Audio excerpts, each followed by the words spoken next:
అందరికీ శుభోదయం అండి. చక్కగా ఈ కొత్త విశ్వావసనామ సంవత్సరంలో ఉగాది పర్వదిన సందర్భంగా మీ అందరికీ నూతన సంవత్సర శుభాకాంక్షలు. ఇక ఈ విశ్వావసనామ సంవత్సరంలో మీనరాశి వారు అంటే రాసుల్లో ఉభయోదర రాశి చివరి రాశి అయినటువంటి మీనరాశి వాళ్ళ ఫలితాలు చూసుకుందాం. మీనరాశి అంటే పూర్వాభద్రలో ఉన్నటువంటి చివరి పాదము, ఉత్తరాభాద్రలో 1, 2, 3, 4 పాదాలు, రేవతిలో 1, 2, 3, 4 పాదాలు, 9 పాదాల్లో జన్మించిన వాళ్ళు మీనరాశి వాళ్ళు అవుతారు. మీనరాశి వాళ్ళకి ఆదాయం 5 గాను, వ్యయం 5 గాను ఉంది. రాజపూజ్యం 3 ఉంది, అవమానం కేవలం 1 ఉంది. ఈ రాశి వారికి గురుడు మే 15 నుంచి అర్ధాష్టమ స్థానమనందు రచితమూర్తిగాను, అలాగే నూతన గృహ నిర్మాణము చేయువారుగాను, ఉన్నత విద్యాల్లో రాణించేవారుగాను, శనేమో సంవత్సరమంతా జన్మరాశి యందు సువర్ణమూర్తిగాను, విచక్షణాధికారం కలిగినటువంటి ఉన్నత ఉద్యోగము సర్వసౌఖ్యములు పొందినట్లుగాను, రాహుకేతువులు వరుసగా మే 18 నుంచి సంవత్సరమంతా వ్యయ షష్ఠ స్థానాలందు సువర్ణమూర్తులుగాను ఉత్తమ ఫలితాలను ఇస్తున్నారు.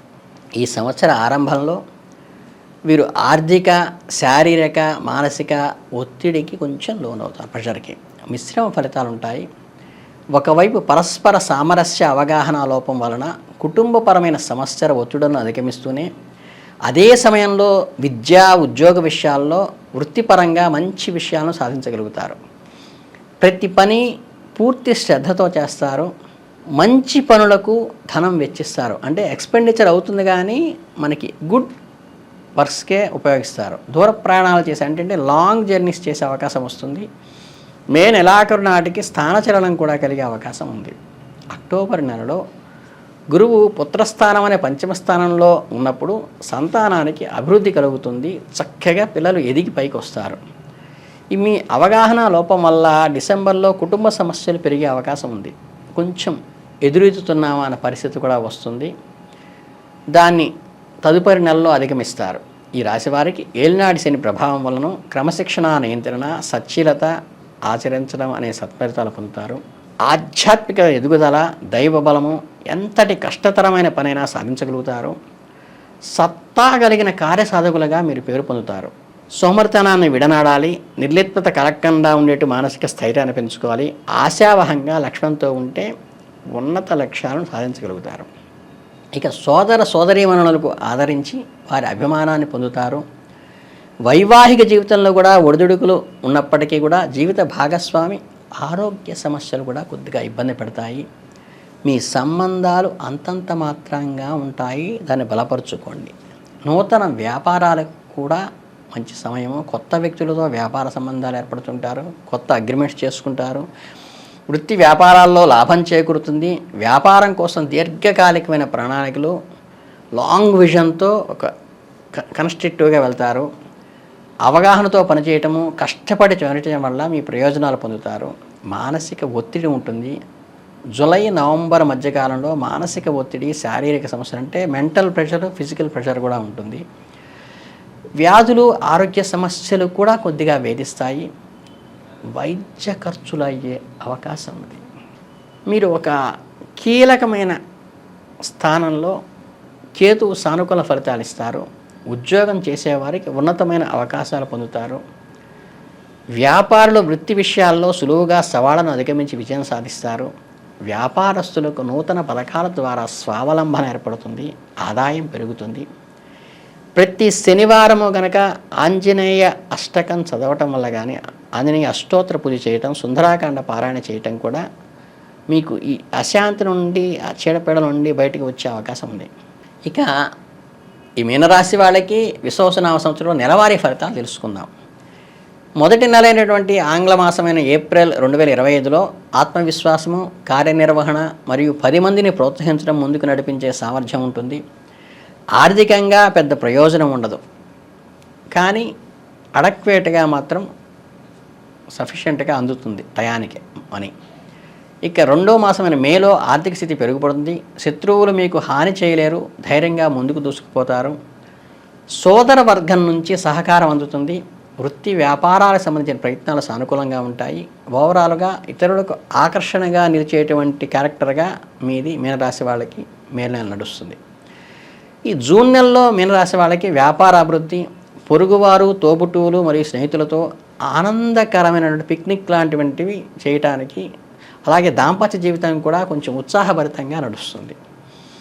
ఇక జూలై మాసంలో మీనరాశి వాళ్ళకి చూస్తుంటే కొంచెం కీళ్ళ జాయింట్ పెయిన్స్ కానీ, జ్వర సంబంధమైన రోగాలు కానీ వచ్చేట అవకాశం ఉంది. ఈ మొదటి 15 డేస్లో అనుకూలత లేదు. స్థానిక చలనం కూడా అంటే ప్లేస్ చేంజ్ కూడా అయ్యేటువంటి అవకాశం ఉంటుంది కాబట్టి కొంచెం జాగ్రత్తగా వహించండి.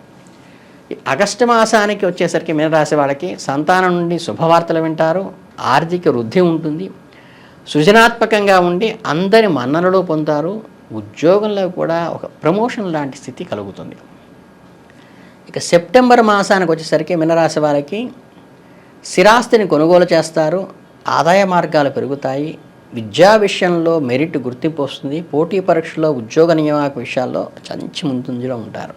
అక్టోబర్ మాసానికి వచ్చేసరికి ఈ మీనరాశి వాళ్ళ దైవ కార్యక్రమంలో పాల్గొంటారు, తన వంతు సహాయం ఇతరులకు చేస్తారు. అష్టమ రాశిలో కుజ సంచారం వల్ల ప్రతి మంగళవారం రుణ విమోచక అంగారక స్తోత్రం చదవటం మీకు మంచిది. ఇక నవంబర్ మాసానికి వచ్చేసరికి చలి వాతావరణం వల్ల ఈ అప్పర్ రెస్పిరేటరీ ట్రాక్ట్ ఇన్ఫెక్షన్స్ కలిగేటువంటి అవకాశం ఉంది కాబట్టి ముందు జాగ్రత్త వహించి కొద్దిగా కేర్ తీసుకుంటూ సిట్రస్ రిలేటెడ్ అయినటువంటి ద్రవాలను కానీ పదార్థాలను తీసుకోవటం మంచిది. అలాగే డిసెంబర్ మాసానికి వచ్చేసరికి వృత్తి ఉద్యోగాల విషయాల్లో సృజనాత్మకత అంటే క్రియేటివ్తో పనిచేయటం వల్ల మీరు అచీవ్ అవుతారు గోల్ని. అందరికీ కూడా ఒక ఆకర్షణగా మనోవిలాసం కలిగించే వ్యక్తిగా మీరు గుర్తింపు పొందుతారు. అలాగే జనవరి అంటే 2026 జనవరికి వెళ్ళేసరికి మీనరాశి వాళ్ళకి సమస్త దోషాలు తొలగిపోయి సకల ఐశ్వర్యాలు మిమ్మల్ని వరిస్తాయి, ధనాదాయం బాగా పెరుగుతుంది, అన్ని రకాల సమస్యల నుండి అధిగమిస్తారు, ఆర్థిక వృద్ధి కూడా కలుగుతుంది. ఇక 2026 ఫిబ్రవరికి వచ్చేసరికి మీనరాశి వారికి పట్టిందల్లా బంగారం అవుతుంది, 3 పువ్వులు 6 కాయల చందంగా మీకు అన్నీ సానుకూలమవుతాయి, వ్యవహార జయం పొందుతారు, ఆరోగ్యం చక్కగా వికసించి సంతృష్టిని కలిగిస్తుంది మీకు. ఇక విశ్వాసనామ సంవత్సరంలో చివరి మాసమైనటువంటి ఆంగ్లంలో మార్చి 2026కి వచ్చేసరికి నిర్లిప్తత మరియు నిస్తేజం ఆవహిస్తుంది. కొంచెం ఈ హెడేక్ పరంగా కానీ, ఈఎన్టీ థ్రోట్ పరంగా కానీ కొంచెం చిన్న సమస్యలు వచ్చేటువంటి ఉన్నాయి కాబట్టి, అలాగే ప్రయాణాల్లో కూడా ఇబ్బందులు ఉంటాయి కాబట్టి మీరైతే ప్రయాణాలు వాయిదా వేసుకోండి. మీరు అత్యంత ఉత్సాహంతో ముందుకు వెళ్ళడానికి, సంతృప్తినివ్వడానికి ఇది పనికొస్తుంది. కనుక మన విశ్వాసనామ సంవత్సరం మొత్తం ఫలితాలు చూసుకుంటే మీనరాశి వాళ్ళకి మంచి అభివృద్ధిలోకే వస్తుంది. ఉన్నత శిఖరాలకు ఎదగడానికి కానీ, కొత్త అగ్రిమెంట్ రాసుకోవడానికి కానీ, కొత్తమైనటువంటి క్రియేటివిటీలో ముందుకు వెళ్ళటానికి చాలా అనుకూలవంతమైన ఉంటుంది. ఈ హనుమద్ ఉపాసన చేసుకోవటం మటుకు మర్చిపోవద్దు. సుందరాకాండ పారాయణ కానీ, లేకపోతే హనుమత్ మంగళాష్టకం కానీ చదువుకోవటం. అది రాని వాళ్ళు కేవలం ఆంజనేయ అష్టోత్తర శతనామ అవళి అని స్తోత్రం ఉంటుంది, 5-6 నిమిషాలు అయిపోతుంది. అది నిత్యం అనుష్ఠానం చేసుకుంటూ హనుమత్ దేవాలయానికి మంగళవారం ప్రదక్షిణ చేయటం కానీ, సింధూరంతో అలంకరించి ఆకుపూజ లాంటివి చేయటం, వడమాల పూజ చేయటం లాంటివి కూడా మీకు కలిసి వస్తాయి. కనుక మీ అందరికీ మీనరాశి వాళ్ళకి ఆయురారోగ్య ఐశ్వర్యాలతో ఈ సంవత్సరం చాలా ముందుకు వెళ్ళాలని మనస్ఫూర్తిగా కోరుకుంటూ ధన్యవాదాలు.